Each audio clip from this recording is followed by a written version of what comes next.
Jesus we pray. Amen. So tayo po ay magsitayo at tayo po ay umawit ng isang lumang himbok. Buksan natin sa hymn number 93. Awitin natin ng My Father Planned It All. Key of F1 flat.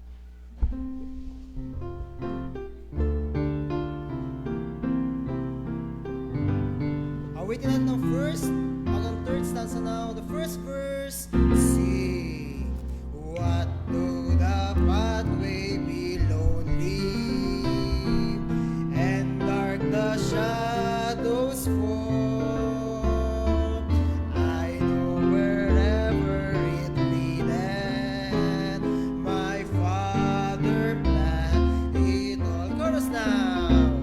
I sing through the shade and the sunshine, I'll trust Him whatever befall. I sing for I cannot be silent, my Father planned it all. Second verse now. There may be sunshine tomorrow, shadows may break and flee, 'twill be the way He chooses, the Father's plan for me. I sing through the shade and the sunshine, I'll trust Him whatever befall. I sing for I cannot be silent, my Father planned it all. Last verse now. He guides my faltering footsteps along the weary way, for well He knows the pathway will lead to endless day. I sing through the shade and the sunshine, I'll trust Him whatever befall. I sing for I cannot be silent, my Father planned it all. Chorus now again. I sing through the shade and the sunshine, I'll trust Him whatever befall. I sing for I cannot be silent, my Father planned it all. Ano po yung mga kapo and let's please.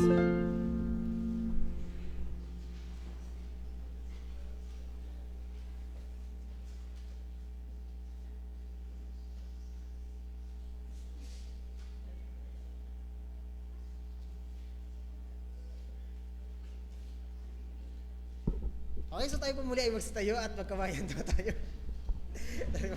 Tayo po ay magsitayo at tayo po may magkamayan at parang low blood ang bawat isa sa atin. Tayo po ay magsikamayan, awitin natin ang ligaya ng buhay at awitin natin ang dalawang chorus. Magkamayan ng bawat isa, si ligaya ng buhay, kung kilala mo si Kristo. Ligaya ng buhay, kung siya'y manunubos mo.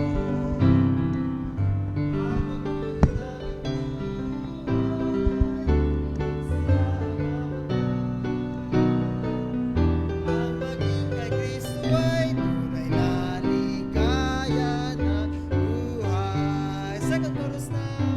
At siya ay babalik upang tayo'y manunubos. At siya ay babalik upang dalhin sa piling niya. Kaya ikaw kaibigan, magbago ka ng iyong buhay. Ang maging kay Kristo ay tunay na ligaya ng buhay. Tayo po ay manatiling nakatayo at tumawid pa daw po tayo ng isa. Buksan natin sa hymn number 474. Awitin natin yung All the Way My Savior Leads Me. Yan. Awitin natin yung 474, awitin natin ng All the Way, My Savior Leads Me. My Savior. Awitin lang pa ng first hanggang third stanza. The first verse now, all together sing. All the way my Savior leads me, what have I to ask beside? Can I doubt His tender mercy, who through life has been my guide? Heavenly peace, divinest comfort, here by faith in Him to dwell. For I know whate'er befall me, Jesus doeth all things well. For I know whate'er befall me, Jesus doeth all things well. Second verse now. All the way my Savior leads me, cheers each winding path I tread, gives me grace for every trial, feeds me with the living bread. Though my weary steps may falter, and my soul at thirst may be, gushing from the rock before me, lo, a spring of joy I see.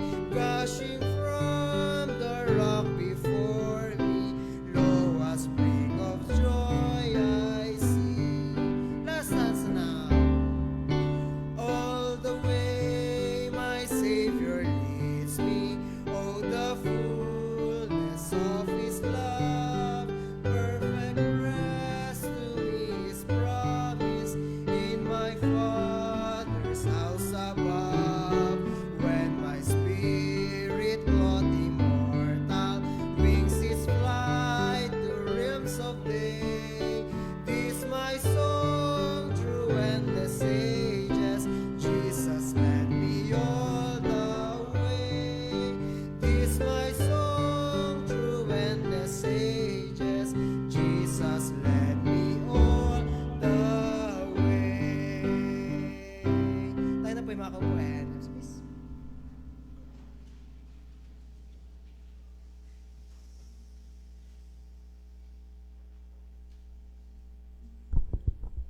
Morning po sa ating lahat. Ayan, at happy Grandparents' Day sa mga lolo at lola na at sa mga meron ng apo. Yan, pero ayaw pa magpatawag ng lolo at lola. Okay? So, this morning sa ating pag-start, huwag natin kalimutan pag-pray ang ating mga kapatiran, especially yung may mga karamdaman at yung mga kailangan ng healing. Also, don't forget to pray for this coming December sa ating family camp, no? At yung mga excited din dyan sa family camp, maghandaan na kayo ng inyong mga dadalhin dyan, no? At yan, and that will be 3 days. Ipag-pray natin yan na family camp natin. At ang prayer natin ay mabless kayo sa ating topic. At yan ay nakatutok sa pamilya at ang Diyos. At kung paano ang Diyos ay dapat makikita sa loob ng isang family, no?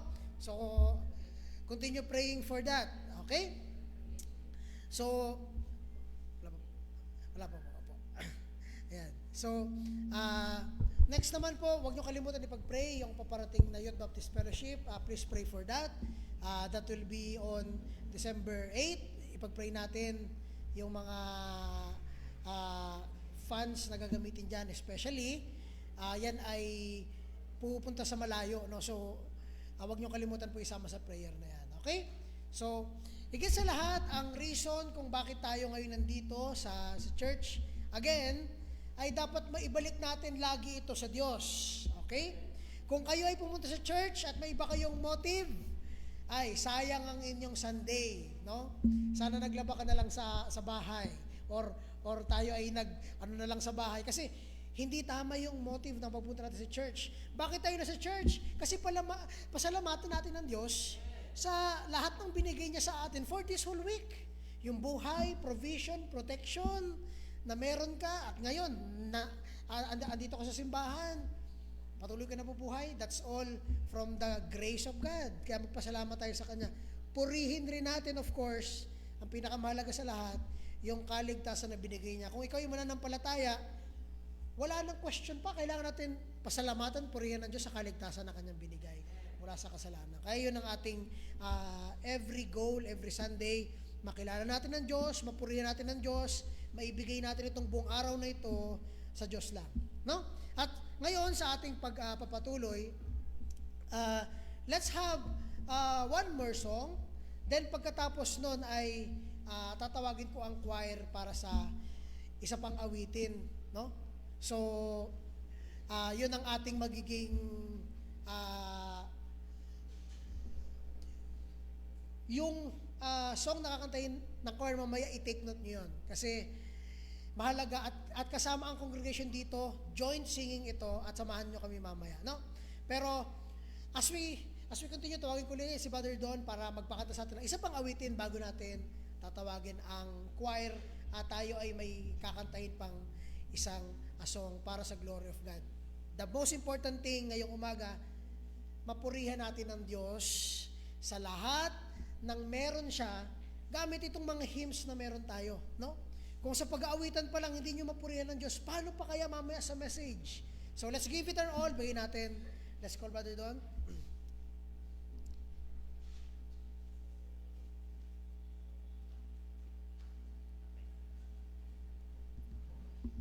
So muli po, inaanyahan ko po ang bawat isa na tayo po ay magsitayo at tumawi tayo ng Jesus is all the world to me.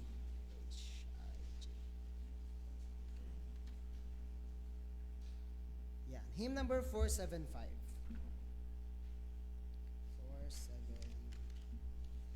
475. Awitin natin ang first hanggang fourth stanza.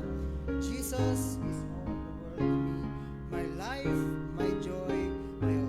First verse now, sing. Jesus is all the world to me. My life, my joy, my all. He is my strength from day to day. Without Him I would fall. When I am sad, to Him I go. No other one can cheer me so. When I am sad, He makes me glad. He's my friend. Second verse now. Awitin lang. Ladies, please sing. Jesus is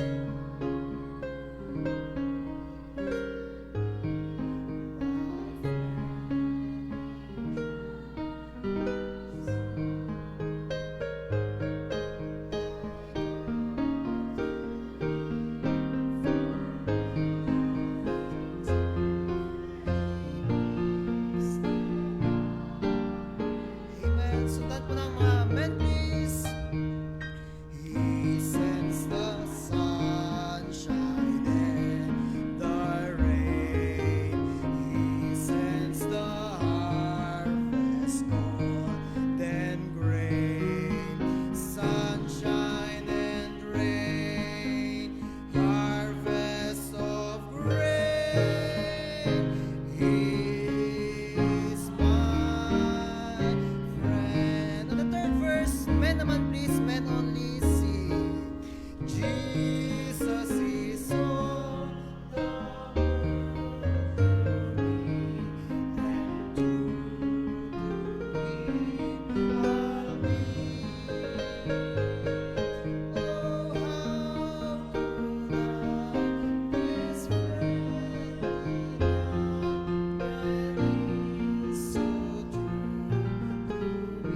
talaga si Jesus Christ ay ang buong mundo nyo. Or baka siya lang yung Diyos na dinagdag mo sa pangalan mo. Sabi ng awitin, Jesus is all the world to me. Nasa Kanya na ang lahat. Wala ka nang hahanapin pa. Kaya sana, ang Diyos na sinasamba nyo ay hindi lang palamuti sa pangalan nyo na Kristiyano, kundi Diyos na sinasamba mo bilang ikaw mismo. So awitin natin the last stanza now. Jesus is all the world to me. I want a better friend. Sing. Jesus is all the world to me. I want no better friend. I trust Him now. I'll trust Him when life's fleeting days shall end. Beautiful life with such a friend. Beautiful life that has no end. Eternal life, eternal joy. He is my friend. Choir naman. So, tayo na po yung magsipo. And tawagin ko po yung choir.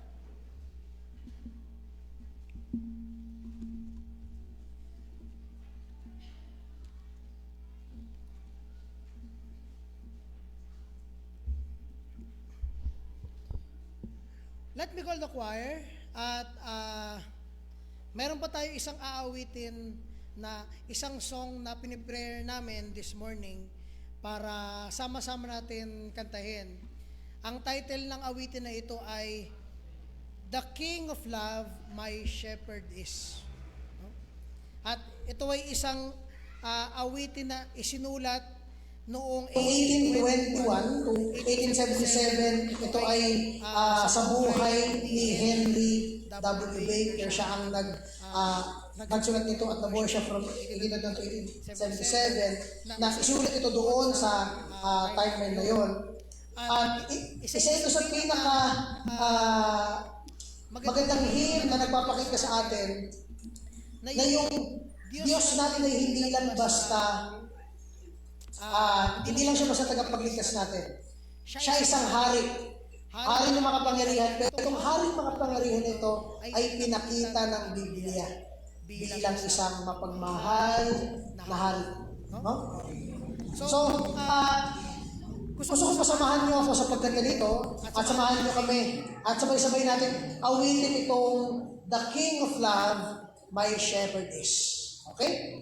So, let's all stand for the last time, no? At ito talagang araw na to ay buong kung tayo kantahan sa Panginoon. This last song, let's sing this with all our hearts. The King of Love, My Shepherd Is. Tawag ko si Father Dila para ilid tayo sa awitin ito.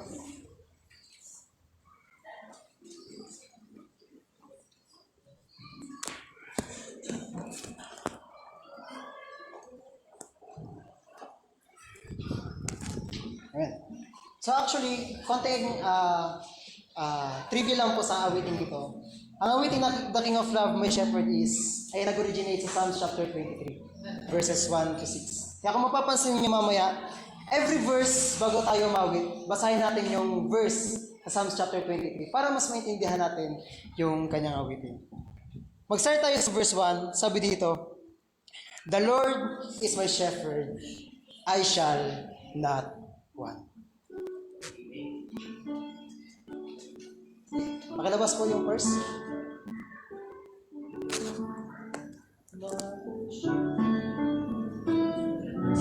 Awitin natin ang first stanza now. First stanza. First stanza now. Sing. The King of Love, my shepherd is, whose love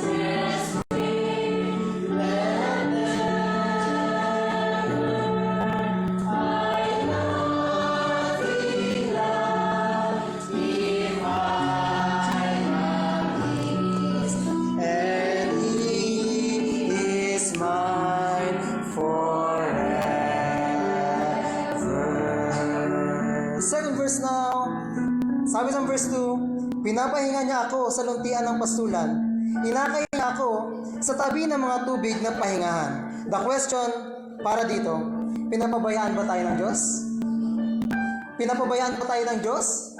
Hindi po. Kaya awit natin ang second verse. Second says now, sing. Words softly, living waters flow. My ransom soul, living and word of verdant pastures flow with food celestial feed. Sa third verse, basahin natin ang verse 4 ng chapter 23. Bagaman ako'y lumakad sa libis ng lilim ng kamatayan, wala akong katatakutang kasamaan, sapagkat ikaw ay kasama ko, ang iyong pamalo at ang iyong tungkod, inaaliw ako ng mga ito. The verse 3 now, let us sing. In death's dark veil, I fear not evil.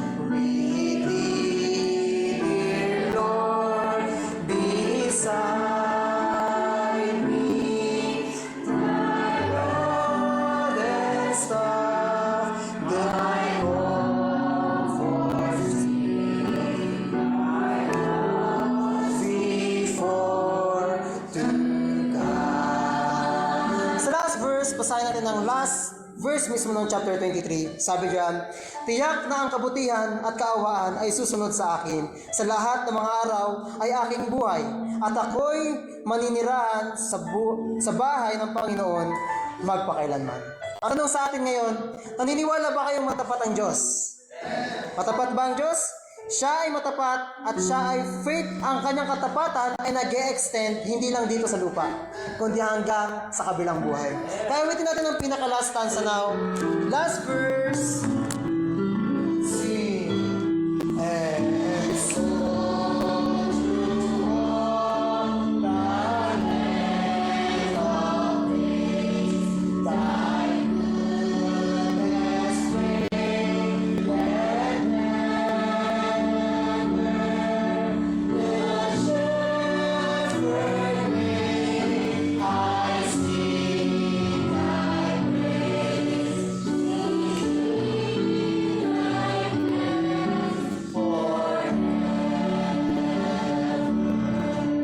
ulitin natin yung Good Shepherd now. Sing. Good Shepherd, I seek thy praise, thy kingdom has forever. Kaya po yung mga kaupo, tawagin po yung pag-directors.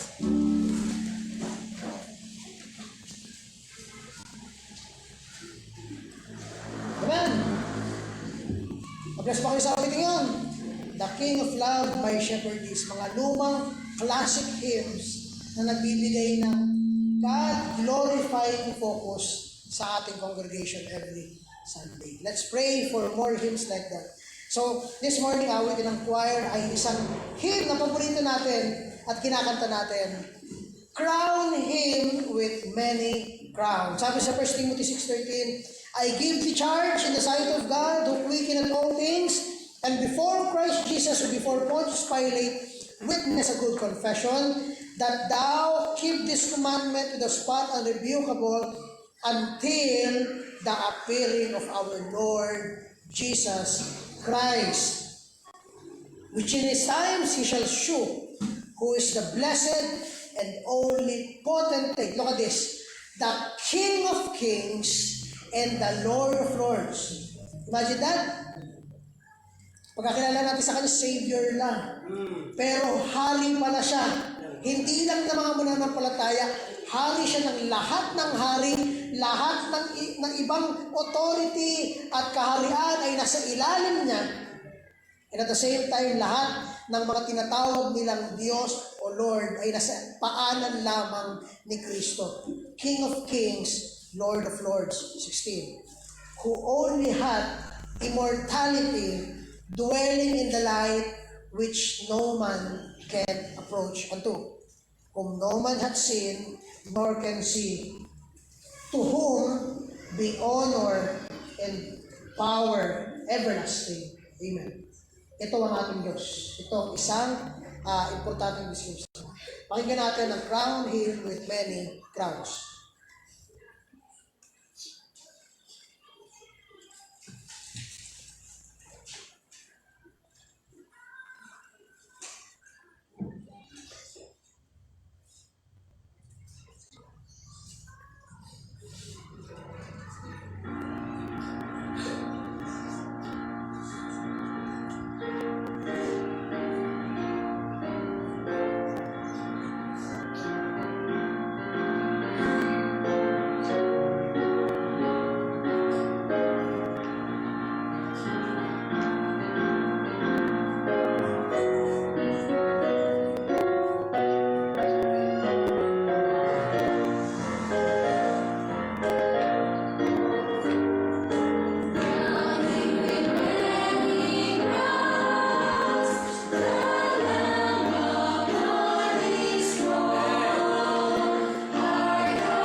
Praise God.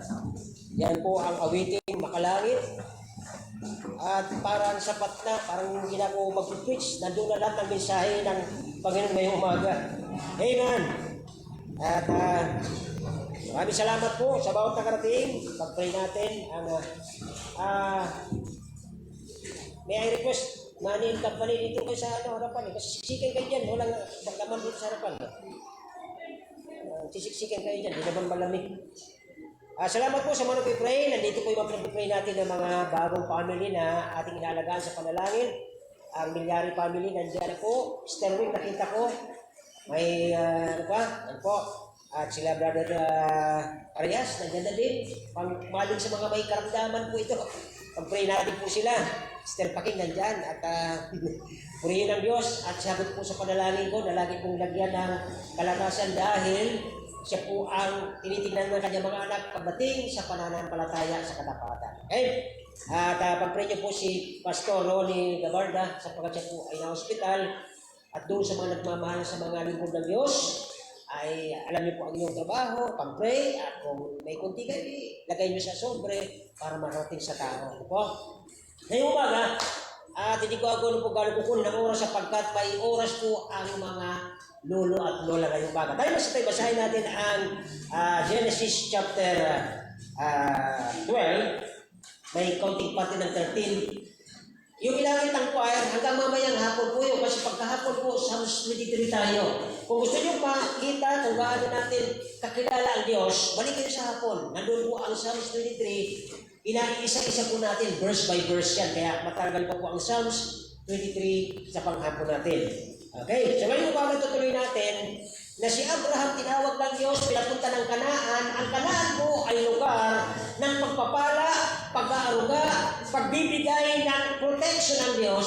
Pero dito ngayong umaga, matutunghayan nyo kung anong ginawa ng isang Kristiyano ito, mananampalataya sa Diyos, binigyan sa tinawag siya sa lugar na doon siya pagpapalain, doon siya lalahatin ng Diyos, doon siya alagaan, doon siya lahat bibigyan ng Panginoon. Pero anong ginawa niya? Babasahin natin po. At sa lahat natin kinakasanayan, babasahin ng verse 1 hanggang nasa verse 1 na po tayo. Verse 10 to 20 na. Kasi last Sunday yung 1 to 9. Okay? Kung paano nakita natin ang problema ni Abraham. Kahit pala isang Kristyano, may problema din. Wala ba kayong problema ngayong umaga?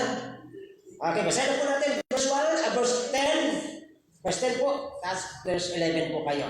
Chapter 12, verse 10. Dito po sa aking kaliwa. Verse 10, ready, begin. May tagutong, ha?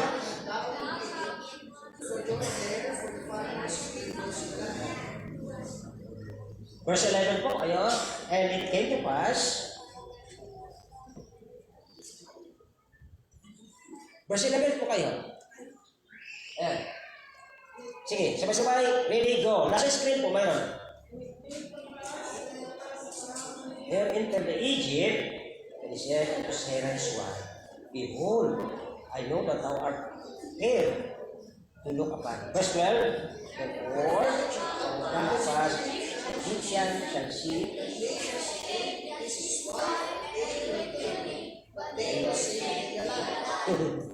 Verse 13.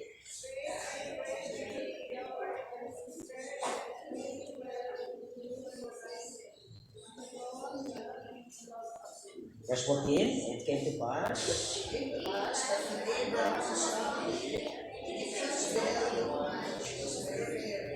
Verse 10.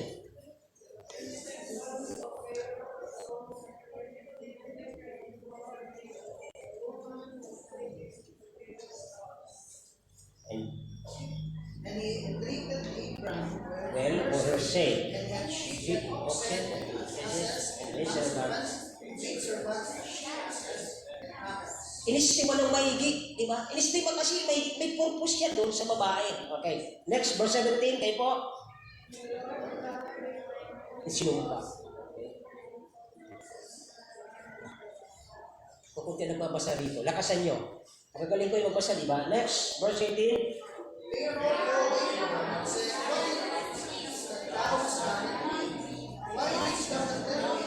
Verse 19. Verse 19. Sabay. I have taken her to be my wife. Now, therefore, take her and go away. Nagalit ngayon yung yan ang napapala ng mga sinungaling. Nakikita out. Pinarusahan ng Diyos. Last, verse 20. Sabay-sabay. And Pharaoh commanded his men concerning him, and they sent him away, and his wife, and all of them. Huwag na huwag kayong magsisinungaling at gagawa ng kasinungalingan sapagkat palalayasin tayo ng Diyos. Okay? So tayo po ngayong umaga mag-uusap tungkol ang daan patungo sa Ehipto. Anong klaseng daan ito? Pagdating sa verse 13, 1-4, babasahin ko po, tingnan niyo po sa Tagalog para maano-ano niyo. Pakilabas po, verse 13, verse 1-4, babasahin ko sa English, titignan niyo po sa Tagalog. Ito yung solusyon ng Diyos. Napalaya siya dahil sa magsisinungaling niya. Look at verse 1 and verse chapter 13. And Abraham went out, pataas na siya, out of the land of Egypt, he and his wife and all that he had, and Lot with him, and to the south. Naikwento ko sa noong nakarang linggo kung ano ibig sabihin ng south. Okay? And Abraham was very rich in cattle, silver, and gold. And he went on his journey from the south even to Bethel. Papunta na siya doon sa house of God. Bethel is the house of God. Okay, the church. Unto the place where the tent had been at the beginning between Bethel and Hai. Church of God at ang mundo, kaaway, ang Hai. Verse 4 last, at the place of the altar which he had made there at the first, and Abraham called the name of the Lord. At least natauhan si Abraham sa kanya pagkisinungaling, nakabalik siya sa tahanan ng Diyos. Salamat sa mga nakakaunawa sa pagbabasa ng salita ng Diyos. Tayo po ay manalangin. Ngayon, salamat po sa umaga ito na ipinakita mo sa amin ang buhay ni Abraham. Tinawag mo ito para ay padala doon sa lugar ng Kanaan. Nang ibig sabihin ng Kanaan, ito ay marami kang isusupply sa kanya, marami kang pag-aaruga sa kanya, marami kang bibigay sa kanya ng proteksyon, bibigyan mo siya doon ng kayamanan. Pero nung nagkaroon ng kunting tagutom, ng kunting problema, iniwanan niya ang lugar na pinaglagyan mo sa kanya.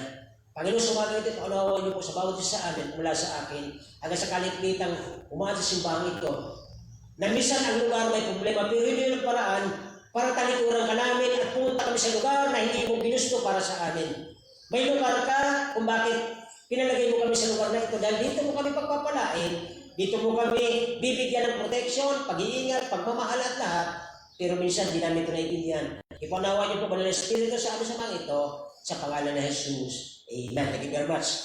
Ano ang kinalaman nito, Pastor, sa mga lolo at lola ngayong umaga? Last Sunday, nabanggit ko sa inyo sa verse 4 ng chapter 12. Pakilabas po. Bibilis kayo pag nabanggit ako, pakilabas nyo kaagad. Okay? Sabi ng verse 4, so Abraham departed as the Lord had spoken unto him. Sunod naman si Abraham sa chapter 12, verse 4, di ba? And spoken to him, and Lot with him, and Abraham was, ilan daw ang edad ni Abraham? Ilan po ang edad ni Abraham nung time na ito? Siya ay, ano nakalagay yan? Sino mga 75 dito? Wala yung mag-asawa doon sa taas, medyo lang marang may 70 na yun eh. Diba? Sino pong 70 na? Ako 60 pala. Okay. So 70 years old, nung si Abraham ay tinawag. Malamang sa umaga nito, pero may edad sa atin dito, ako naniniwala at naniniwala rin kayo, hindi kayo naniniwala doon sa kasabihan na tumatandang paurong. Tama? Naniniwala ba kayo doon? Walang tumatandang paurong. Dapat paabante, tama? Pero kung titignan natin ang paraan o ang daan na tinahat ni Abraham sa umagang ito, listen na rin carefully, darating ako doon sa edad na yun, 60 ako ngayon, so mayroon pa akong 15 years kung ako'y pabubuhayin ng Panginoon matagal. Kaya lang, nung siya 75 years old na, medyo may sablay na, medyo hindi na tama ang kanyang mga decision making. Doon siya tinawag ng Diyos sa lugar ng Kanaan, doon ang hani, lahat doon mag-uumapaw. Siya po ay aalagaan ng Diyos doon. Siya po ay puprotektahan ng Diyos doon. Doon siya pakakain ang lahat ng kanyang mga ari-arian. Mamahalin siya ng Diyos doon sa lugar kung saan kayo nilagay ng Diyos. Kaya lang may problema minsan sa atin. Tayo po ay nag-iisip ng mga bagay na kung nakakita problema, punta po tayo sa verse 10. Verse 10 na po, labas nyo. Isa-isa po natin to. Okay? Pagdating sa verse 10, akala nyo itong may edad na ito, akala niya tama pa ang kanyang desisyon. O mag-isip kayo, mga kabataan, mid-50s, o kaya baka nasa ano lang kayo, 48, 49. Alam ko, mga ganyang range, di ba? Akala natin, matagal na tayo Kristyano, akala mo magaling ka na sa Bible, pero ang decision making natin, tingnan natin ang buhay ni Abraham kung mayroon tayong pwedeng matutunan ngayong umaga. Amen po ba? Huwag kayong mag-intensyonal. Huwag naman talaga magsalita. Medyo malakas. Okay? Now, isa-isa natin po. Dito, ngayong umaga mga kapatid, ay sa paggagawa natin ng decision. Alam nyo sa pagpapamilya, ito sabi kanina ni JB, di ba? Ikaw mga lalaki, responsible kayo eh. Hindi huwag yung gagayahin si Eva at Adan, na si Adan may responsable, dahil tinutuloy si Eva kasi Panginoon ang kumagati, hindi ako eh. Pagka lalaki ka, ikaw ang tatay, ikaw ang leader, ikaw ang pastor sa pamilya mo, maging responsible ka kung ano ang mangyari sa pamilya mo, pananagutan mo yan. Hey man, dala mo buntot mo eh. Yun ang kasabihan ng mga Pilipino. Eh sabi nung nagkasala sila, sino ang naghinanap? Tama naman si David yun. Sino ang unang hinanap ng Diyos na magkasala mag-asawa? Sino ang hinanap na una? Si Eva, mali yun. Anong sabi ng Panginoon? Alam! Ito mo yung responsibility ng tatay. Sabi niya, halika kasama ko, halika iba, tama tayo, nagkamali ka. Ay, nagtuturo eh. Diba? Huwag natin gagawin yan. Magiging lolo kayo. Katulad na natin i-celebrate ngayon, may mga lolo ngayon. Diba? Minsan, naglalakad silang mag-asawa. Minsan, nasa si lolo, nasa ulihan si lola. Diba? Eh, di tama. Ngayon naman, mayroon naman nasa unahan naman si lolo, o na si lola, nasa likod. Dapat magkasabay pa rin. Di ba yung kanta ni Sharon na pagpuputi na ang buhok? Pero hindi lahat pumuputi. At ulit ko, wala pa konti pa lang. Hindi ako nagpupiti na purihin ng Diyos. 60 na. At hindi nga mga kapatid, tingnan natin. Okay? So, 400 years, 4,000 4 na raang taon pala, ay itong mga Egyptian ay inalipin ang mga Hudyo. At ito naman, alam ni Abraham, na pinalayas na sila doon, pinaalis na sila doon, Panginoon, alam nyo? Kahit na tayo Kristyano na binago na. Arili sino eh? Sino ang Kristyano? Taas sa kamay. Mga binago ng Diyos. Ay kami na lang. Mga binago ng Diyos, magkita sa kamay. Ay salamat. O sige, kung hindi pa kayo binago, bahala nga kayo ngayong umaga.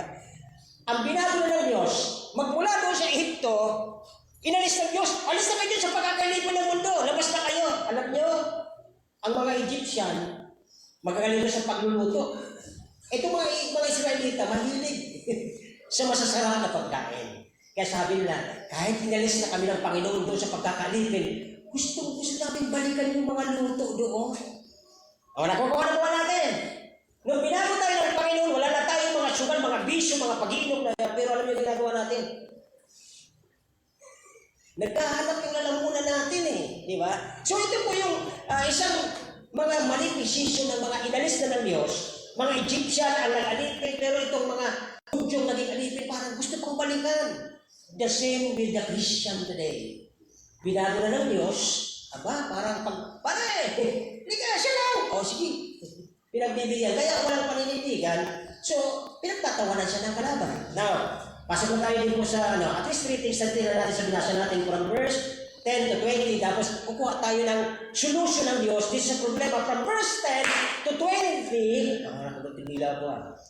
From verse 10 to 20, ang problema ni Abraham. Magsanay nyo magsulat kayo. Kayong mga nasa harapan, ladies, please, kung ano tinuturo dyan, kung ako may mamatay bukas, at least may natutunan kayo.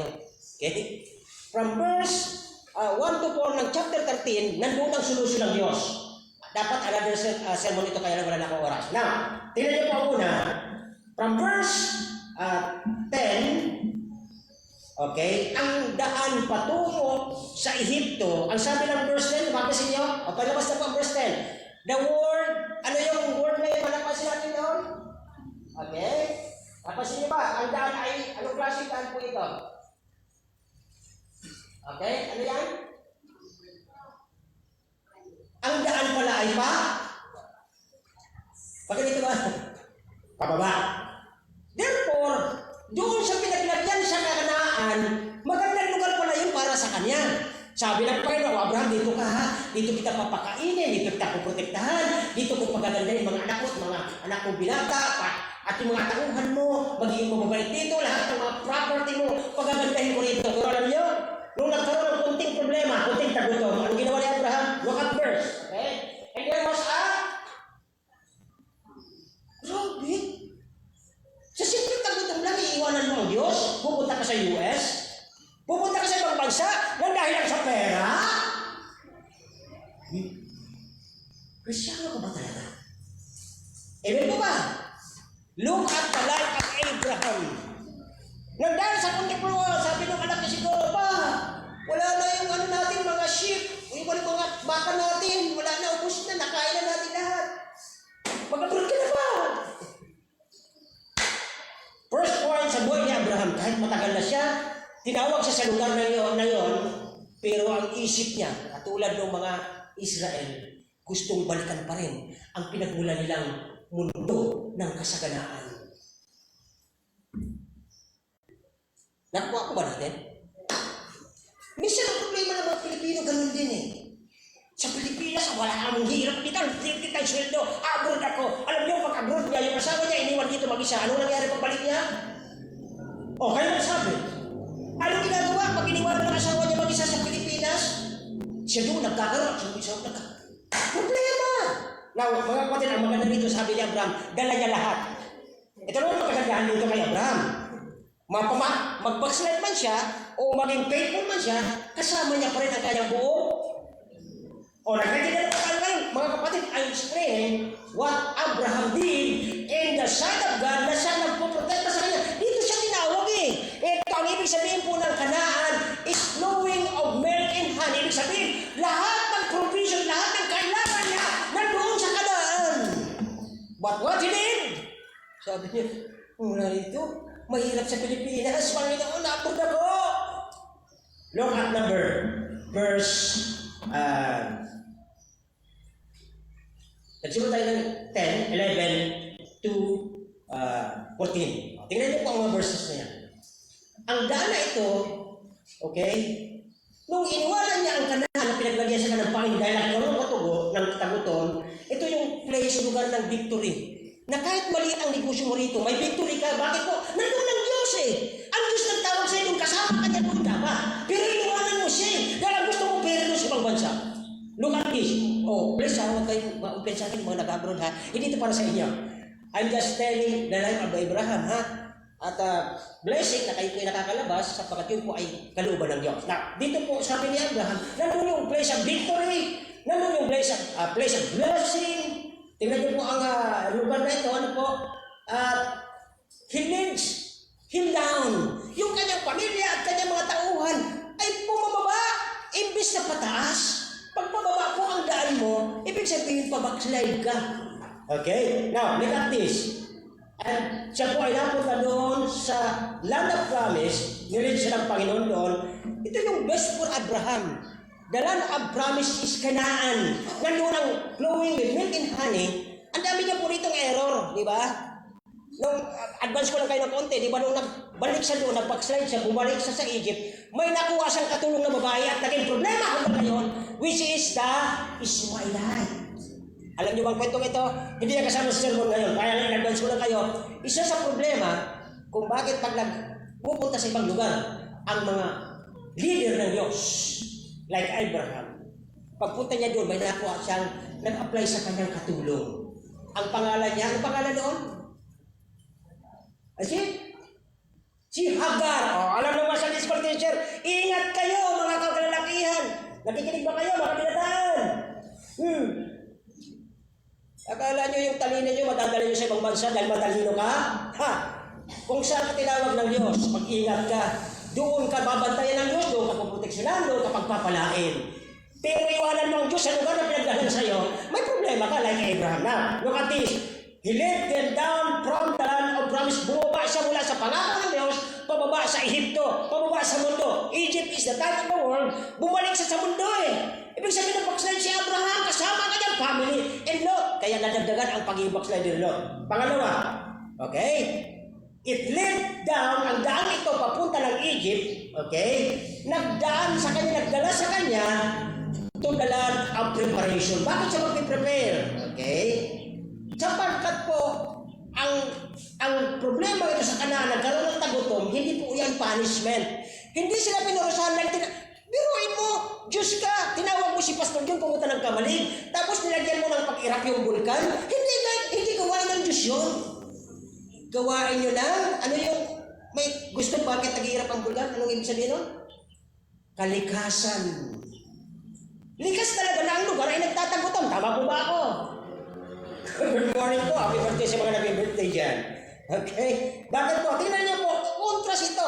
Ang ibig sabihin nung nagkaroon ng tagutom sa lugar na pinaglagay sa inyo, nakikinig po ba kayo? Halimbawa, isa kay lalaki, isa kay babae, nandoon kasi sa lugar, nagkaroon ng tagutom. Pero alam mo, nandoon ang Diyos kasama mo.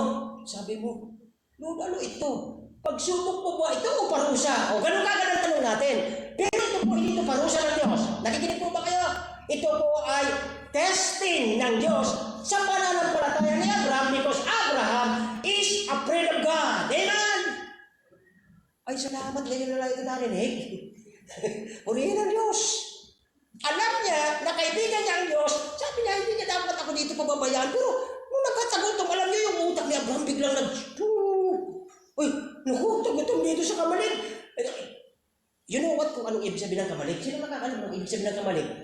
Kamalig in English is store house. Anong sabi ng Panginoon sa Malakay? Bring your tithe into the storehouse. Saan yun? Sa Kamalig yun. Kaya tanong lahat ng mga pastor dito.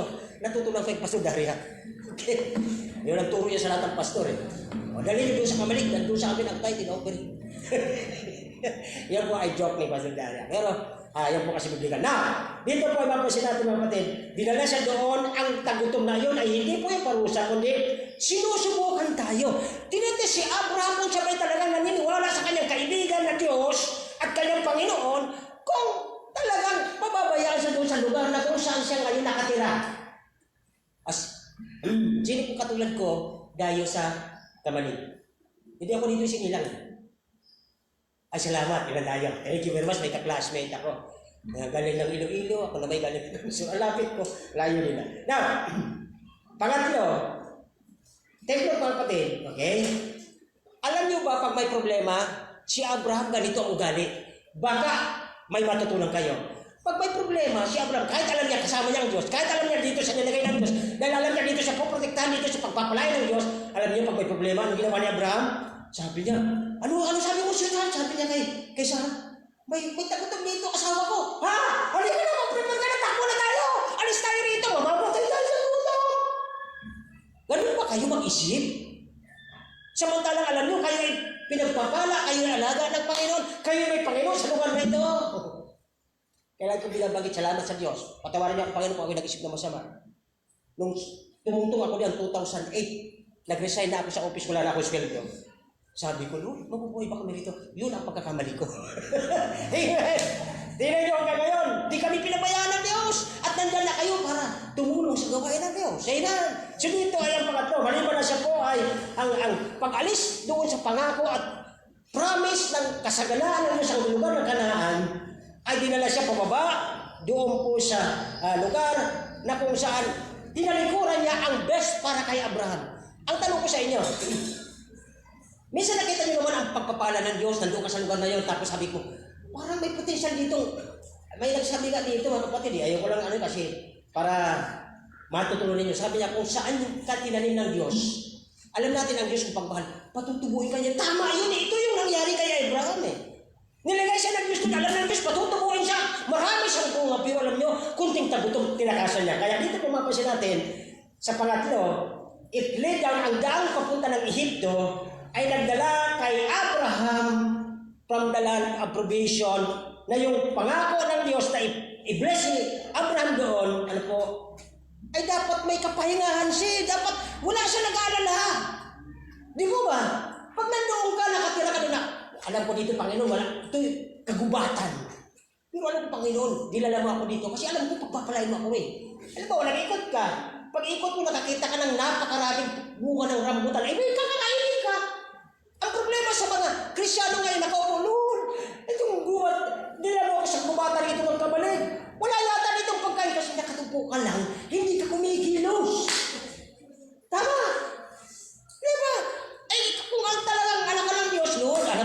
ka, kahit ang lupa na ito'y batuhan. Kukuha ako ng pandurog ng bato, hahaluan ko ng konting puti, magtatanim ako, mamuhay dito. Tama po ba? Ganun ang binigay. Alam nyo, sabi nung nag-meeting kami ng mga men nung nakarang Sabado dito, nung gabi, alam niyo yung talent na sinahod ng ating ulo binigay ng Diyos, hindi nyo pa nahahasa. Hasain nyo at pag natuklasan mo to, gagamitin ka ng Diyos. Magugulat ka, Lord, ito na ba yun? Nagsimula ko siya dito tapos ito na kalaki sa dulo. Tandaan nyo, ang binigay sa iyo ng Diyos na talent na yan, for your next generation yan. Nakita ko na sa anak ko eh. Di ba? Namana niya na ang binigay ng Diyos na grasya sa amin patungkol sa kanyang salita. Kaya ako'y natutuwa sa Panginoon. Kaya ako'y nagpapatuloy. Okay? Sunod ito ay verse 11. Look at this verse 11. And it always, ang daan papunta ng Egypt, hindi lamang po, it is a downfall o pababa na daanan. Pangalawa, tingnan niyo po, asa yung verse na si Abraham natuto at naggawa. Gumawa siya. Nagbuntis si Abraham sa kanyang kaisipan ng kasinungalingan. Anong verse? O, kayo, tingnan ninyo. Para yung pag-aralan po ito ng maigi. Hindi po si pastor lang nag-aaral. Okay? Saan verse na nakaisip yan parang, naku, dadaan tayo. Agum, sabi niya, sweetheart, dadaan tayo sa hari na mahilig sa maganda. Eh, alam ko naman, sweetheart, ang ganda-ganda mo eh. Ngayon ka dito. Alam niyo, sabi ni Abraham, iba ako. Advance ako mag-isip. Advance siya mag-isip na mali. Anong verse? Okay? Was come to Egypt. Okay. Ang kanyang asawa ay napaka. The reason, bakit may mga babae na nagreklamo, bakit ba't ganito mo? Uy, di ba kayo anak ni Sarah? Hindi ba kayo lahi na maganda? Uy. Tapos pag nasa salamin kayo, gusto nyo alisin lahat. Ang ganda-ganda ng lahi ninyo, mga kababaihan. Ay, wala sige. Yes. That she was very fair. Gumawa siya ng sarili niyang paglilihi. Naglihi si Abraham sa kanyang kaisipan ng kasinungalingan. Yun ang wag natin gagawin bilang Kristiyano, mga kapatid. Are you listening? Para lang, maiwasan ang lahat ng error, gagawa ka pa ng another error. Ilang error mayroon ka na? Dalawa na! O, ay pag nanganak ang dalawang ito, ilan na sila? Kawawa itong Kristiyanong si Abraham. Okay, next. Sabi ito, ang daan papunta ng Egypt is always a dishonest. Hindi tapat. Kanina, downward, pababa, pabackslide. Ngayon naman, dishonest. Walang katino ang nakita. Kaya minsan, ang patutuo natin, pag kayo nakipag-transact at hindi kayo maayos sa transaksyon na yon, babantayan ka ng client mo. Huwag ka na dyan. Napakasinungaling yan. So, nasaan ang testimony ni Christ sa buhay natin? It was in the life of Abraham. Si Abraham mismo, na kaibigan ng Diyos. Yung mga Egyptian sa paligid niya, pagdaan niya doon kay Paraon, ay ibig sabihin niya na ay presidente. Pag-agi niya sa isang bansa na may presidente, sabi niya, napakasinungaling mong kaibigan ka ng Diyos. Napakasinungaling mong Kristiyano ka. O, tingnan po niyo. Verse ano yan? Okay? Kasi gumawa siya eh. He birthed a lie. Verse 11 pa yun? Okay, birthed na pala. Verse 15. Pakilabas po. Okay. The princess Pharaoh saw her and commanded her before Pharaoh, and the woman was taken. Grabe. Kaya, nung pinuno niya yung kanyang ayudante, nakita, sabi niya, mahal na hari, ang ganda ng kasama ng Abraham na yan. Pwede mong maging misis siya. Pwede maging reyna. Di ba? Minsan may mga ganun eh. Now, kaya siya pinuri niya ang Paraon at nilang babae sa bahay ni Paraon. Halika! Inistima ng maigi. Alam niyo ba yung word na estima, mga kabataan? Hindi yung estimated, ha? Ano yung estima? Alam niyo ba yun, mga teenager? Alam niyo yung estima? Pinakikitunguhan ng sobrang maayos. Pinakikisamahan ng sobrang bakit? May interest! Sana hindi tayo ganito. Minsan may Kristiyano ang sama ng ang ganda pakikipag-fellowship sa iyo, may ibang interest. Kaya kung pag Sunday, binabagit niya ang ating Sunday school teacher, nandito tayo para magpasalamat, magpuri sa Diyos. Amen! Hindi kung anong intention natin. Thank you very much. Kaya dito po ay, ito nangyari. Next verse. Okay? 16. At yung kasinungalingan ni Abraham, makinig kayo, yung kasinungalingan na ginawa niya, gawa lang ito sa isip niya, advance daw siya mag-isip, gawa niya, naging itong siya, naging buhay na ni Abraham. Look at this. Okay? At pinakitaan niya ang magandang loob ni Abraham dahil kay Sarai at nagkaroon si Abraham ng may mga doni, panlaba yun eh. Dori, di ba? Dori ba yun? Tama ba ako? Yung binibigay sa mag-aasawa, halimbawa, may anak si David na dalagang maganda at maliligaw ko, magdudori ako, magbibigay ako ng pera doon sa tatay. Tama ba ako? Baka kasi dori na naman mabanggit ko na. Okay. Dahil kay Sarah at nagkaroon siya ng mga lalaking asto, ay daming binigay. Mayaman yung presidente, di ba? Binigyan siya. Ano po na-relate natin bilang Kristiyano? Minsan masaya tayo pag mayroon lang tayong natatanggap. Are you listening? Masaya ka lang pag mayroon ka. Yan ang buhay backslider. Nakangiti siya, thank you Lord, thank you.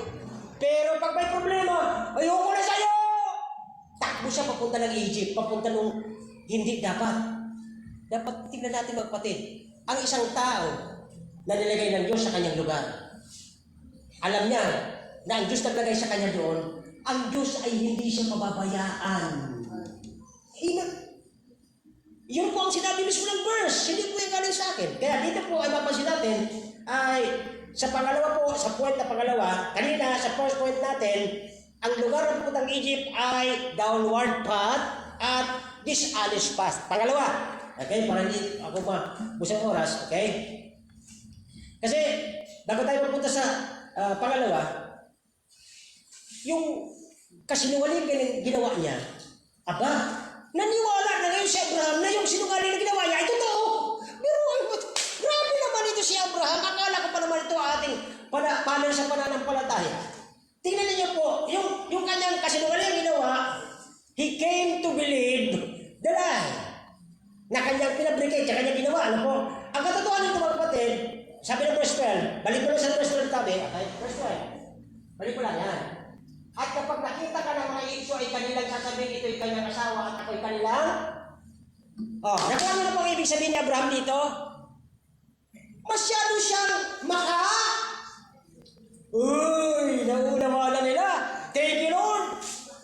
Alam mo, pag ako naka-abroad ulit, yung mga anak ko, papakita ko sa kanila, yan ang kakaiba sa school. Tagi-isang laptop, ganun kalalaki. The mind of the backslider. Amen? Okay, tignan natin yung mga putin, okay? Kaya, nung makita niya ito, kaya ako'y kanilang papatid, sumalit, hayaan kanilang mabuhay. Nakita ko itong pagiging makasarili nito. Kakaiba ito si Abraham, inaakala natin na napakaganda ng kanyang mga testimony, pero alam nyo, minsan may matututunan tayo dito. Huwag na huwag tayong dadaan doon sa pabalik sa mundo na kung saan inalis tayo ng Diyos doon, kaya nga inalis tayo para binago niya na tayo eh. Now, second point, okay? Verse 15 to 20. Okay? From verse 15, ang word doon ay, ano pong word po sa verse 15? Okay, kontibilisan natin kasi ngalangan tayo. Verse 15, nang makita siya ng mga pinuno ng Pharaoh siya kanilang pinuri kay Pharaoh at nila babae sa Pharaoh na ito. Verse 16, okay? Para diretso tayo. And 17. Pinakakitaan niya ng magandang loob, siya ang magandang kay Sarah, nagkaroon ng marami mga tubo at baka lahat. And then verse 17. Subalit, ito lang po. Okay, subalit, okay? And the Lord, alam niyo, mga kapatid, naululuwa ako dito eh. Dahil sa kanyang gagamitin ko yung word na kaswapangan eh. Gusto niya silang mabuhay. Wala siyang pagkalam sa asawa niya eh. Pero alam niyo, ang Diyos napakatapat. Alam niyo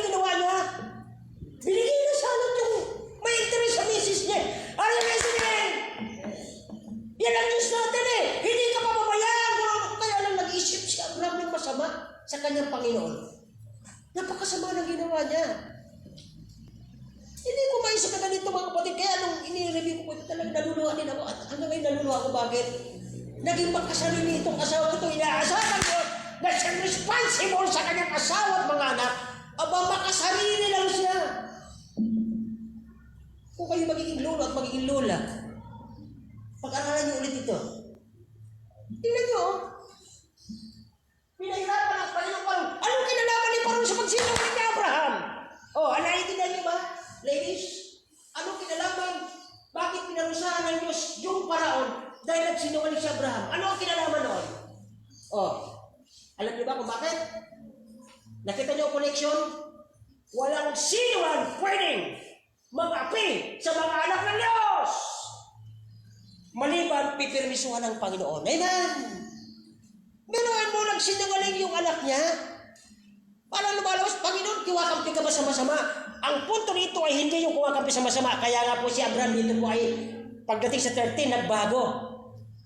Bumalik siya at lumuhod siya, humingi siya ng tawad sa Diyos. Bakit po?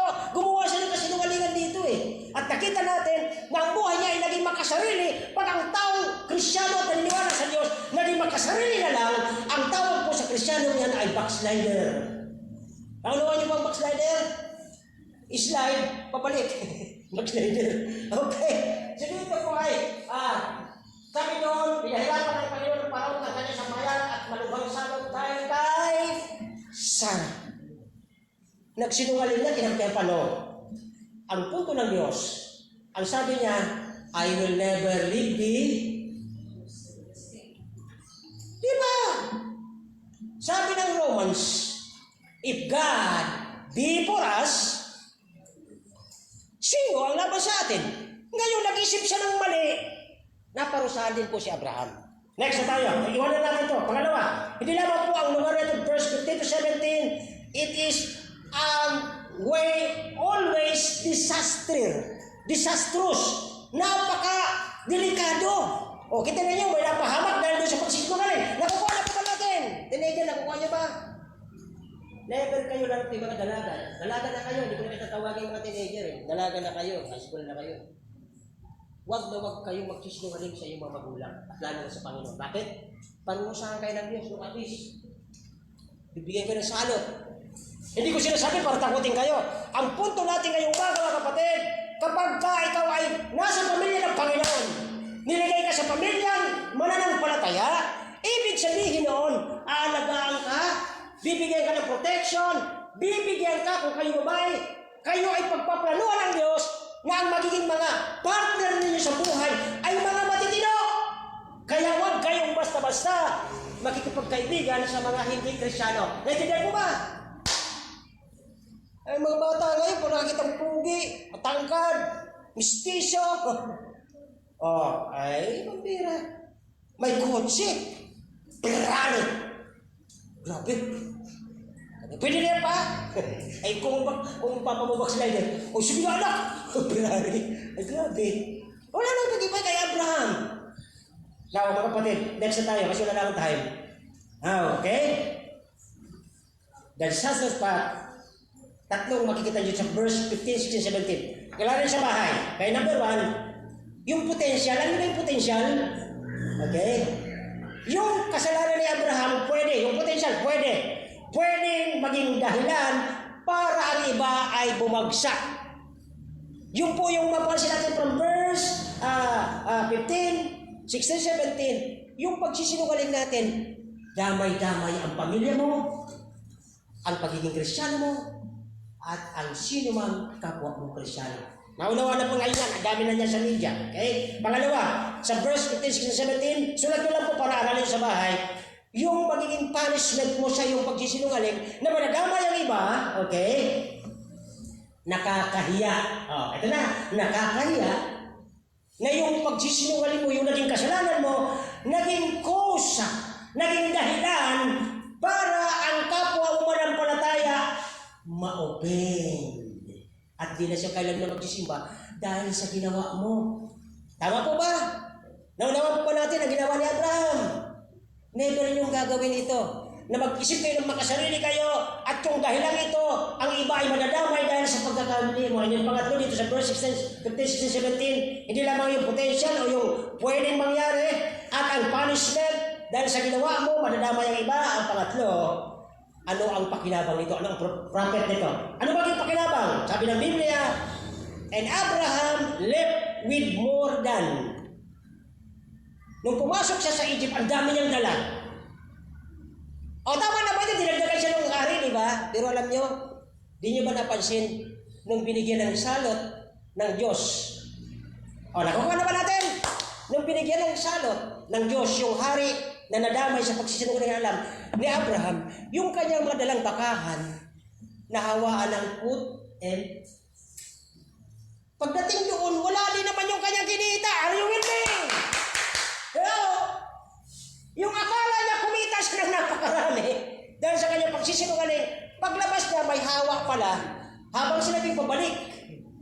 Nung pumasok siya, sobrang blessing, pagbalik niya sa Panginoon. Remember, kapag ikaw ay magpapagamit sa Diyos, anumang baggages mo, aalisin ng Diyos para makapag-serve ka ng maayos. Nakukuha ba natin? Nakukuha ba natin? Minsan kasi marami kang iniisip, dito ang gagawin ko ganito, gagawin ko ganito, gagawin ko ganito, gagawin ko ganito, punong-puno ka na eh, pulpak ka eh. Pero sabi ng Panginoon, hindi ka makapag-serve ng ganyan. You cannot serve two master. Aalisin ko yan. Aalisin ko to. Aalisin ko yan. Panginoon, wala na. Oo, para magaan ka na makakasunod sa akin. Nakukuha ba natin? Eh tayo, dami nating isip na business na hindi naman napapakinabangan ng Panginoon. At sa iyo lang naman napupunta. Amen. Yan po ang ginawa ni Abraham. Papatayin ako. Grabe kaya ako'y naluluwa doon. Papatayin ako. Bubuhayin ka kasi may itin sa iyo yung hari. Ang hindi mo alam, protektado tayo ng Diyos. Amen. Protektado tayo ng Diyos eh. Now, last but not the least, tapusin ko na po ito. In a minute, sa kwento natin, hindi lamang it is always this disastrous path, papunta ng pabalik ng Egypt, pagbabackslide, disastrous path, ang pagbabackslide pangalawa po sa verse 18 to 20, it is always a path of disappointing. Ano ba disappoint? Mr. Ezra, ano nakaka-disappoint? Sige. Natutuwa ako sa iyo, wala kang pasok kayo kaya ka nandito eh. May pasok tayo, nandito eh. Anong disappointing? Nakakawalang gana. Okay. Pagdaan pa backslide mga kapatid, mawawalang gana ang lahat. Ikaw na backslider, pati ang mga kasama mo. Look at this verse, 18 to 20, sabi doon, because of the testimony that mawawala.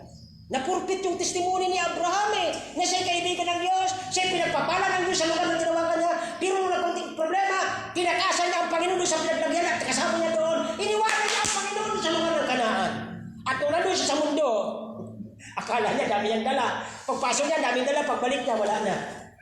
Hinawaan ng disease. And then pagdating dito, sabi niya,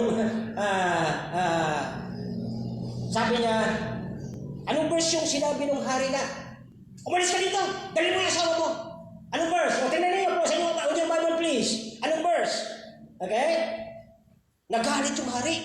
Kinikaut siya, umalis ka dito. Napakasinungaling mo, dali mo yung asawa mo. Anong verse? Verse? Asa na? Anong verse? Verse? 19. Okay, sige ba ba? Kaya na. Bakit mo sinaging siya yung aking kapatid? Di ba? Pag-isinungaling. Napakasimpleng sinungaling. Di ba? Akala niya kikita siya. Now, ano pa siya yung aking kinuha upang maging asawa? Kaya ngayon, kumbira, natrikan talaga yung hari. Kumbira, paborito ka naman, gusto pa na napakaganda para maging reyna. Hindi prinsesa, reyna. Kumbira, tinarikan pa na ako, Abraham.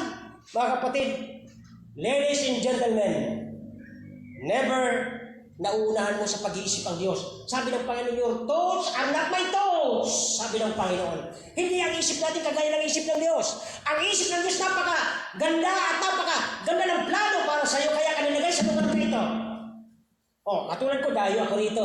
Pero mga kapatid, dahil may Diyos ako, alam ko, hindi niya ako pababayaan. Ano mang problema dumating na tagutom sa kamalig, God never fail.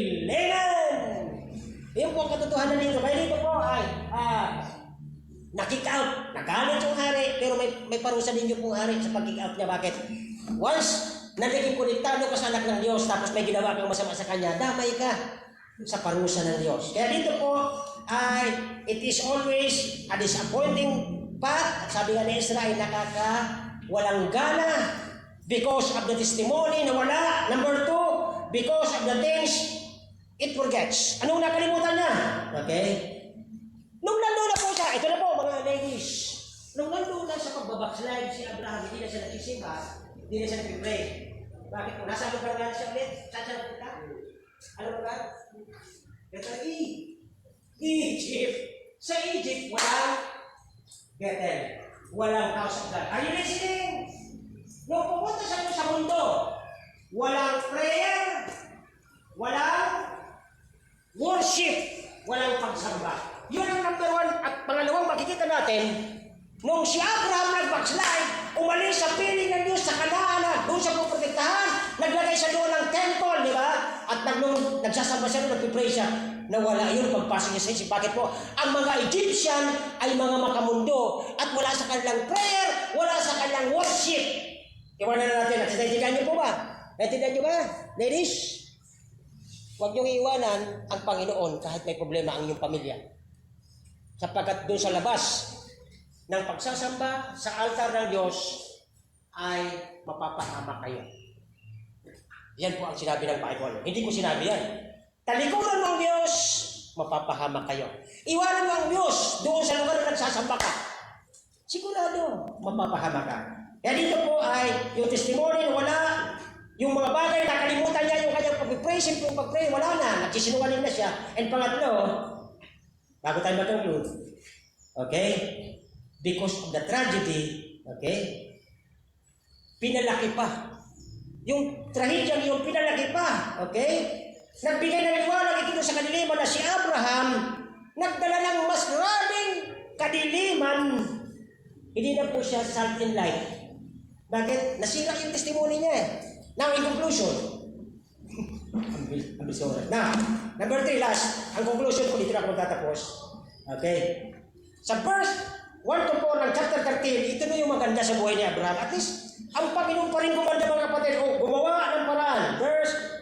Basahin po natin verse 1, sabay-sabay. Chapter 13, verse 1. Begin.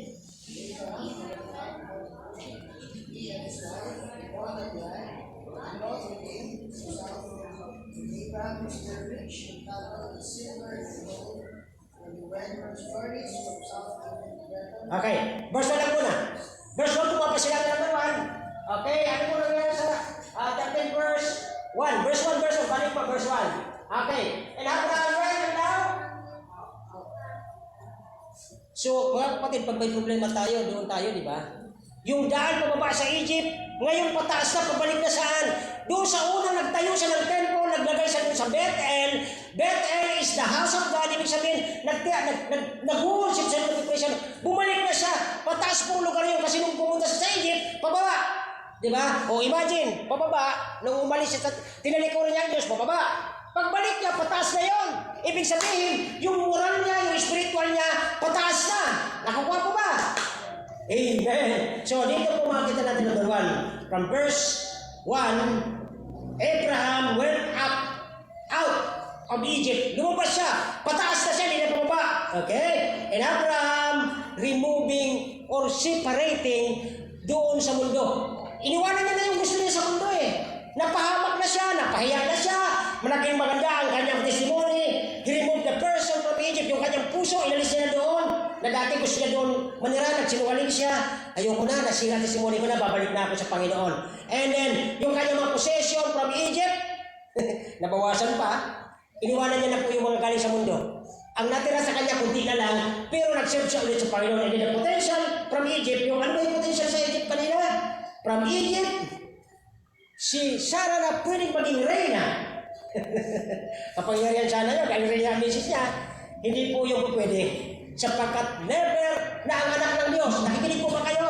Hindi pwedeng ang anak ng Diyos magsisilbi sa mundo. Kaya kahit nakikita nyo ngayon ng panahon, kahit Kristiyano, nababansagan na marumi dahil po doon sa pagsiserve sa mundo. Kaya kung gusto mo mag-serve sa Panginoon lang, you cannot serve two master. Then, number 2 po sa ating conclusion, hindi naman po, he went out from Egypt, verse 4 ng ating verse 4 na po tayo ng chapter 13, verse 4. Okay. And to the place of the altar which he had made. Kailan daw? Diba? Nung unang tinawag siya, lumabas ka dyan sa Ur. Kasi dadalhin kita sa Kanaan, nandun ang aking pagpapala, lahat ng pag-aaruga ko daw, sumunod siya. Pero nung nakita niya may problema, tinalikuran niya ang Diyos. Kaya dito po ay nakita natin, mga kapatid, okay? At ang bala na kanya ginawa, okay? Tinawag ni Abraham ang pangalan pang nag-worship siya doon nung siya'y makating kaagad sa verse 4, the place of the altar, okay? Nang bumalik siya po sa Bethel, ang Bethel is, ang ibig sabihin is house of God from Egypt, okay? Ang place talaga ng totoong pagsamba ay sa tahanan ng Diyos. Tama? Dito po ang pagsamba sa tahanan ng Diyos, okay? Sa Egypt, walang altar siya doon, wala siyang prayer, at lahat ng puro trabaho. Kaya dito po natin mapansin, mga kapatid, God had previously walking with His life doon sa Kanaan, pero nang pumunta sa mundo, sa Egypt, hindi na po nakikipagtrabaho ang Diyos sa buhay niya, kaya napahamak siya doon. O listen po sa mga may planong magtalikod sa Panginoon. Kasi nasasaktan kayo pag kayo nagsiserve. Nagkaroon tagutom, nagkasaktan ang bituhan ni Abraham, sabi ayoko na, talikuran ko na ang ministry ko sa Panginoon. Huwag niyong gagawin, bakit po? Ang lugar ng Kanaan, bago siya tumalikod sa Diyos, doon po, hand in hand sila ng Panginoon nagtatrabaho Diyos sa buhay niya, at si Abraham nagagamit sa marami. Yun po ang talagang totoo dyan. Kaya marami siyang nadalang tao sa Panginoon doon sa kanyang matauhan, at ngayon pabalik na po siya ulit doon sa templo na kung saan nagsasama siya sa Diyos. Kaya sabi ng verse 4, to the place of God's will. Okay? Kalooban pa ng Diyos na pag nagtagutom dito, tatalikuran ng Panginoon? Siguro hindi. Kung nandito man tayo at may tagutom sa kamali, alam ko, ang Diyos will provide. Tama? That will provide. Alam niya, anakan niya eh. Now dito po, ang Kanaan represent the perfect will of God for Abraham. Doon kasi niya tinawag kasi nandun ang perfect will ng Diyos sa kanya eh. Kaya lang sabi niya, pagbira namang lugar to. Ang hirap nito magnegosyo, babalik na lang ako din sa dating malaki sweldo ko. That is type of Egypt. Kaya mga kapatid, the place when God can bless you sa lugar na doon ka nilagay, huwag mong aalisan. Huwag mong tatalikuran ng Diyos. Kasi doon ka niya inaasan, nandun ka para pag-bless niya, nandun ka. Eh paano siya i-bless? Tumakas si Abraham. Paano siya i-bless doon? Kaya ginawa ni Abraham ngayon sa 13, bumalik po siya para magsamba ulit. Kaya po bumalik ang dati niyang sigla at blessing. Last but not the least, nagkaroon po si Abraham ng revival. Okay? Dapat siya nandun ka sa lugar na malapit ka sa Panginoon. Sabi ng Exodus 33:21, sabi ni Moses yun po, mga kapatid. So, ito pong binalik niya, nireview niya o na-renew niya ang kanyang devotion sa Panginoon sa verse 4, until the place after, diba? Until the place after, and then yung word na, sabi ng verse 4, Abraham called the name of the Lord. Okay? Binalik niya ang kanyang dependence sa Diyos. Kaya bumalik siya kasi, babalik ko sa tanang Diyos, ibabalik ko ang aking pag-asa at pagdibindi sa Panginoon. Kaya dito mga pati panghuli. Okay?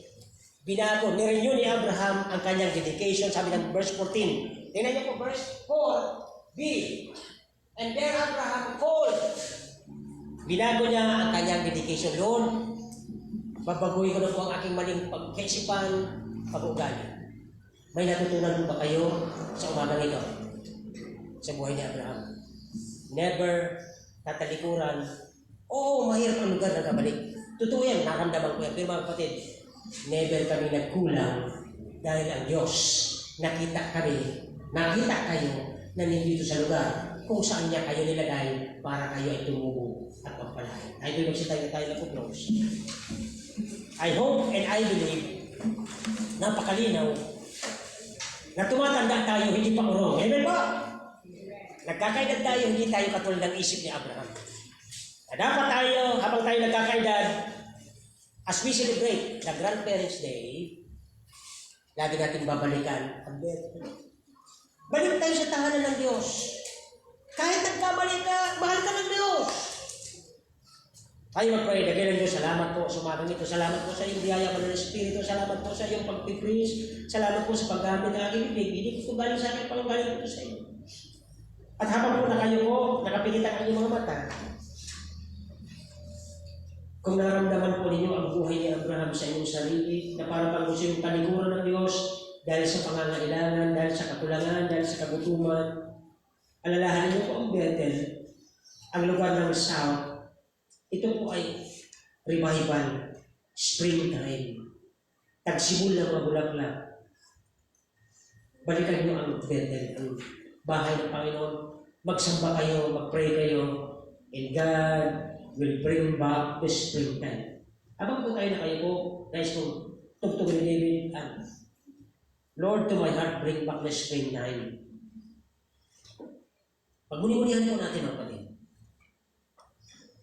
Nag-edad po na tayo, ako may edad na po, at di ko alam kung kailan ako pauwi ng Panginoon. Hindi tayo mga pakulong. Habang tayo magdidesisyon, isipin natin yung ikabubuti ng nais ng Panginoon sa buhay natin. Nilagay tayo dito, hindi sa kung ano. Hindi para magpayaman, hindi pa po, tama lang. Hindi ba sinasabi, hindi na tayo magkaroon ng kayamanan. But the point is, hindi mo kailangan talikuran ng Diyos dahil sa kapus ka. O ano pa nga. Habang tayo nagkakaedad, silbihan natin ang Panginoon. Balikan natin ang Bethel o ang house of God, the house of worship, the house of His presence.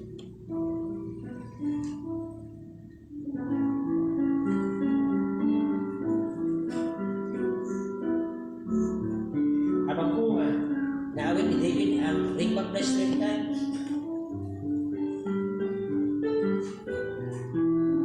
Kailan mo huling sinabi sa Panginoon, parang nahihirapan po sa buhay namin. Lord, baka lumalayo po ako sa iyo. Hindi ko napapansin pa yun. Napapansin ko na lang ang mga kailangan ng family ko at hindi na po ang aming spiritual. Kaya ako'y nagugutom. Lord, balik mo ang springtime ang tagsibol sa puso ko. Na kahit wala kami ngayon pero masaya kami dahil nandiyan ka sa tabi namin.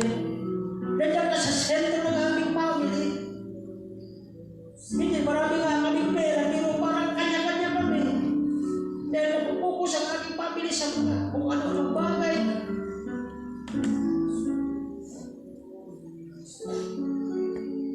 Lord, balik mo po ang revival sa buhay namin sa simbahan ito. Na hindi iwanan ka dahil nagka-problema, nagkamali, nagkulang, nagtagutom. Iiwanan ka ng Panginoon. Alam namin, nangako kayo na hindi mo kami iiwanan, ipababayaan naman. Diyan po sa inyo kinaupo, sa inyo Panginoon. Ibalik niyo po ang aking prayer time. Ibalik niyo po ang aking pagsamba. Ibalik niyo po yung family namin, kami nakaluhod sa kwarto. Nagpipray para sa aming kinabukasan. Lord, balik mo po sa mga tatay, sa mga lolo. Ang springtime, ang revival sa amin, Panginoon, katulad sa buhay ni Abraham, na siya po'y natuto, napahiya, pero mabalik sa iyo. Lord, tuwalan po ang mga lola at mga nanay, na balikan ka sa pagsamba, sa panalangin, na kung ano man ang kulang, ano man ang tagutom, ano man ang mga pangangailangan, doon matatagpuan sa pagsamba, sa pag-pray sa iyong tahanan, sa Bethel.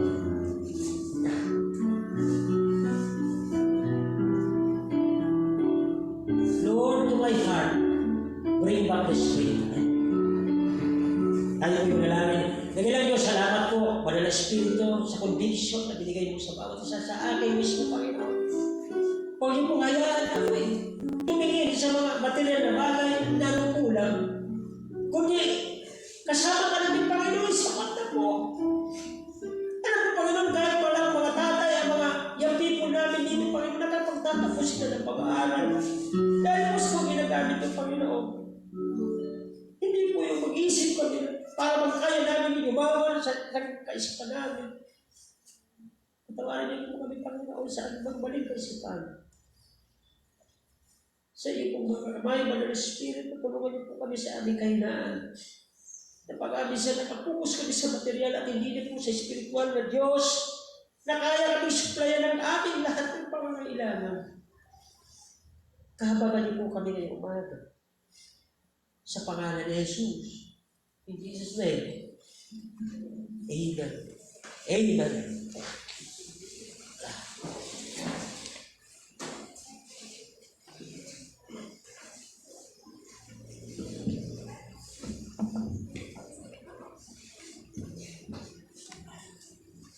This morning tayo po